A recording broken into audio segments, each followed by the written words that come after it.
Alors, est-ce qu'on est en train de se heurter à de la résistance pour le Bitcoin, pour l'Ethereum et pour Cardano, et en fait spécialement pour ce dernier? Il s'agit d'une vidéo importante parce qu'on est sur le point de potentiellement assister à quelque chose de vraiment gros pour Cardano. À part tout ça, on parle des marchés traditionnels, on parle de tout ce qui se passe avec Evergrande, et on va aussi parler de mon trade que je vous ai montré hier d'ailleurs. Je vais vous mettre à jour concernant ceci, et ensuite on parlera de si vous devriez ou non prendre votre profit avec Rainicorn dans le cas où vous auriez conservé vos jetons pour les quelques dernières semaines. Donc bienvenue à tous, je m'appelle Maxime et je vous apporte chaque jour des nouvelles vidéos en français sur les crypto-monnaies en vous apprenant comment vous faire de l'argent sur ce marché. Si vous êtes nouveau sur cette chaîne, alors soyez sûr de vous abonner et d'activer la cloche dès maintenant. Et aussi les gars, si vous voulez obtenir des cryptos gratuitement chaque lundi, alors tout ce que vous avez à faire est d'être abonné, avoir la cloche activée et regarder les vidéos pour répondre aux questions que je vous pose tous les jours. Et ceci étant dit, commençons par parler du Bitcoin. Ici, c'est le Bitcoin qui mène la marche. Vous pouvez voir qu'on a rencontré de la résistance ici, et pour le moment, on se trouve entre ces deux résistances à 43 800 $ et 45 071 $. Une fois encore, la ligne rouge et la boîte orange nous ont prouvé que... Eh bien oui, tout ceci est définitivement, ou plutôt ces deux niveaux sont réellement importants à surveiller. Du coup, quelle est la situation ici sur notre intervalle de 4 heures? Alors, comme je vous le disais par le passé, on a bien de la résistance ici à 45 000 $, mais si on parvient à la passer, ce qui, je pensais, relativement probable, maintenant vous le savez, alors après, vous avez les moyennes mobiles qui approchent sur le graphique de 4 heures. Vous avez la moyenne mobile de période 50, vous avez en fait un amas avec la période mobile de 50 ainsi que celle de 100, donc l'orange et la mauve juste là. Donc voilà pour ce que vous devez surveiller sur l'intervalle de 4 heures. Et maintenant, sur le journalier, vous avez également la moyenne mobile de 200 jours. Ceci va être une résistance plutôt significative, donc...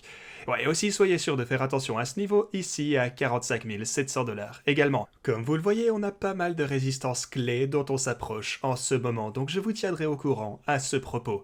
Concernant l'intervalle hebdomadaire, bien sûr, on est toujours au-dessus de la moyenne mobile exponentielle.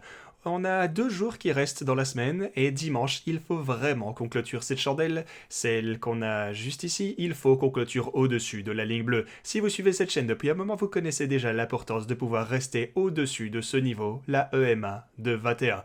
Ok, passons maintenant au trade que j'ai mentionné hier avant qu'on ne parle un peu de Cardano et avant qu'on ne parle d'autres altcoins également.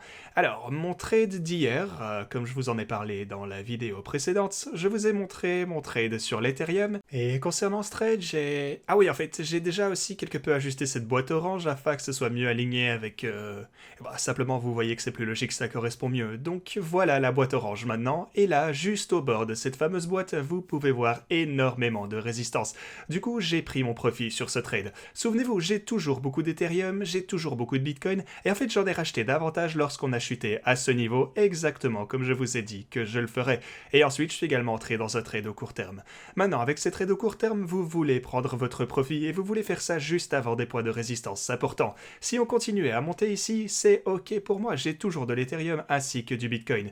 Mais si jamais on revenait jusqu'à ces niveaux, alors j'entrerais à nouveau dans un trade, et évidemment je vous le ferai savoir au plus vite.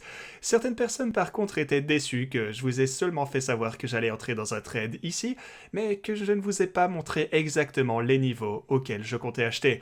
Parce que généralement, ce que je fais ici sur cette chaîne, c'est que je vous dis qu'une fois qu'on descend à ces niveaux, je vais... en gros, je vous montre mes ordres sur Femex par exemple, et je vous montre le montant d'Ethereum que je compte acheter à ce niveau, et autant à ce niveau, et autant à un autre niveau, etc. Mais le problème avec tout ça, c'est que... déjà, les gens n'ont pas la même gestion des risques que moi. Donc, je peux parler de différents scénarios, vous dire genre, voici mes ordres d'achat, et si on chute ici, alors voilà ce que je vais faire, mais si on remonte ici, alors voilà ce que je fais. Mais le problème en faisant tout ça, c'est que certaines personnes vont juste venir regarder une seule vidéo. Ils viendront seulement voir les niveaux auxquels j'achète sans rien savoir de la stratégie. Du coup, ils copient les ordres d'achat sans aucun plan et les suivent aveuglément. Et c'est vraiment pas ce que je veux faire de cette chaîne, les gars. Ce que je veux ici, c'est vous apprendre comment mettre en place vos propres trades. Genre, au final, je veux vous expliquer mes raisonnements et que vous compreniez et faire la même chose pour vous-même. Je ne veux pas qu'on me suive aveuglément, et surtout quand on ne sait pas... Enfin, vous n'avez qu'une pièce du puzzle, si je peux dire. Ici, ce sont juste mes niveaux d'achat, mais vous n'avez pas les mêmes gestions de risque, vous n'avez pas les mêmes scénarios, vous n'avez pas les raisonnements sur la façon dont ça rentre dans mon portfolio général, etc. Donc, ce que je voudrais faire, c'est que je souhaiterais, d'une façon vraiment structurée, mettre tout ce contenu dans une seule playlist ou un cours ou quelque chose comme ça, afin que je puisse renvoyer les gens vers ceci à chaque fois que je vous parle des niveaux auxquels je compte acheter. Et aussi ce que je vois parfois, c'est que certaines personnes, genre, je vous parle de mes niveaux, mes ordres sont remplis, etc. Genre, regardez, je vous montre mon trade qui est à ce point déjà en profit. Ok, disons que j'ai mis mes ordres d'achat ici et je vous montre mon trade qui est alors ici, qui est donc déjà en profit. Et certains se disent, ok, il a une position longue sur le Bitcoin et il prend une position à ce niveau, ce qui est bien sûr complètement différent des niveaux auxquels j'ai moi-même pris position. Donc voilà, je voulais juste vous expliquer ceci en vitesse. J'ai pensé que c'était important, donc je suis pas encore certain de la façon dont je vais approcher ça à l'avenir, mais je pense que je vais continuer à coller à ce que j'ai toujours fait par le passé. Je compte vous montrer mes niveaux exacts, et ensuite, les personnes qui ne suivent pas vraiment mes vidéos et qui viennent juste pour les niveaux d'achat et qui, j'en sais rien, qui s'en fichent du raisonnement que j'ai élaboré derrière, donc pourquoi je prends position à ces niveaux précis, eh bien ces personnes devront simplement assumer leurs propres risques, si je peux dire, et ils devront se débrouiller sans savoir le raisonnement que je vous explique très souvent dans ces vidéos. Et d'ailleurs, c'est exactement pourquoi je vous invite à vous abonner et activer la cloche afin que vous puissiez avoir une vision d'ensemble. Dans chaque vidéo, je vous explique mes raisonnements, à quel niveau prendre position, pourquoi j'entre dans un trade, différents scénarios, ainsi que quand prendre votre profit. Mais donc, pour l'Ethereum, on a la résistance juste ici, donc gardez bien tout ceci en tête. Pour Cardano, alors, on a cette ligne bleue, juste là, aussi une toute grosse résistance, mais en fait, c'en est une vraiment spéciale, parce qu'il s'agit d'une ligne de résistance qui change la tendance, en gros. Donc, qu'est-ce que je veux dire par là? Eh bien, si on dézoome, vous pouvez voir que, de temps en temps, on a ce genre de ligne plus spéciale de support et résistance qui change la tendance. Le précédent all-time high, qui se trouve ici à 2,34$, eh bien, vous pouvez voir qu'il s'agissait du sommet, la résistance, et depuis ce niveau, on a rechuté. On a eu une grosse période de consolidation par la suite avant de finalement percer cette ligne et voir une autre grosse poussée vers le haut. Et après, pareil ici sur la descente, ça s'est comporté comme un énorme support ici. À multiples reprises, ça a super bien maintenu le prix avant de finalement chuter en dessous et toucher mon niveau de support à 2$. Maintenant, il faut qu'on repasse au-dessus de la ligne bleue et ça serait super bullish pour Cardano. Donc ouais, voilà autre chose que je vais surveiller de près et je vais vous mettre à jour à ce propos. Pour ma question du jour, je suis curieux de voir comment vous formez vos stratégies les gars et comment vous déterminez vos niveaux d'achat, de vente, etc. Ou même seulement si vous vous contentez de DCA ou d'investir de plus grosses sommes lors de différents crashs. Est-ce que vous vous faites votre avis majoritairement par vous-même grâce à vos recherches? Est-ce que vous regardez pas mal de vidéos pour vous faire votre avis sur les marchés?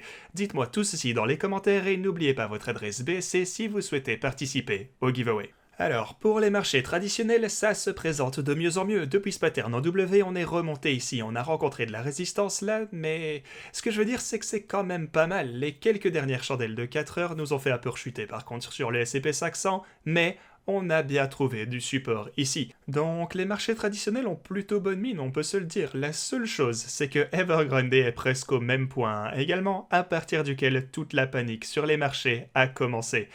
Donc on a vu cette petite poussée hier, et ensuite on a légèrement recommencé à chuter depuis, donc on sait pas vraiment où on se situe. Mais comme vous le savez, je vous l'ai déjà expliqué, mon avis sur le sujet, c'est que je ne pense pas que ça puisse être aussi significatif que certains alarmistes ne le prédisent. Attention, je vous dis pas non plus qu'absolument rien ne peut se passer, on doit quand même se montrer prudent, on doit bien garder un œil et surveiller la situation, mais je ne pense pas que ça va complètement détruire les marchés, comme certains le disent.